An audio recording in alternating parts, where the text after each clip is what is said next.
ഗുരുവായൂർ അമ്പലനടയിൽ ഒരുപാട് ട്വിസ്റ്റുകളും ചിരിയുമുള്ള ഒരു clean family friendly മൂവിയാണ്. സിനിമ ഇറങ്ങുന്നതിന് മുൻപ് സിനിമയിൽ ഏറ്റവും വലിയ നെഗറ്റീവ് ആകുന്നത് പൃഥ്വിരാജ് ആകുമെന്ന് പലരും വിധി പറഞ്ഞിരുന്നു.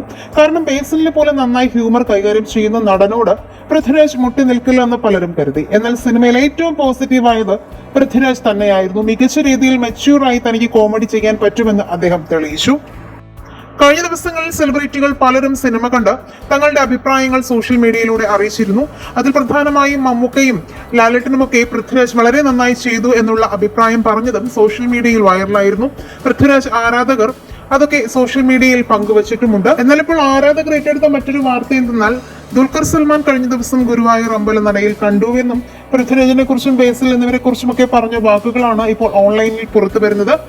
അദ്ദേഹത്തിന് കൂടുതൽ ഇഷ്ടപ്പെട്ടത് പക്ഷിരാജൻ എന്ന ക്യാരക്ടർ ചെയ്ത ആളെയാണെന്നും വളരെ ഗംഭീരമായി ആള് ആ ഹ്യൂമർ കൈകാര്യം ചെയ്തിട്ടുണ്ടെന്നും ഇനി വരും സിനിമകളിൽ അയാൾക്കൊരു നല്ല ഭാവി ഉണ്ടെന്നും ദുൽഖർ പറഞ്ഞതായാണ് വാർത്തകൾ വരുന്നത്. കൂടാതെ രാജു വളരെ ഗംഭീരമായി തന്നെയാണ് ആ റോൾ കൈകാര്യം ചെയ്തിരിക്കുന്നതെന്നും എല്ലാവിധ ആശംസകളും നേരുന്നുവെന്നും താരം പറഞ്ഞതാണ് ഇപ്പോൾ സോഷ്യൽ മീഡിയ ആരാധകർ ഏറ്റെടുത്തിരിക്കുന്നത്.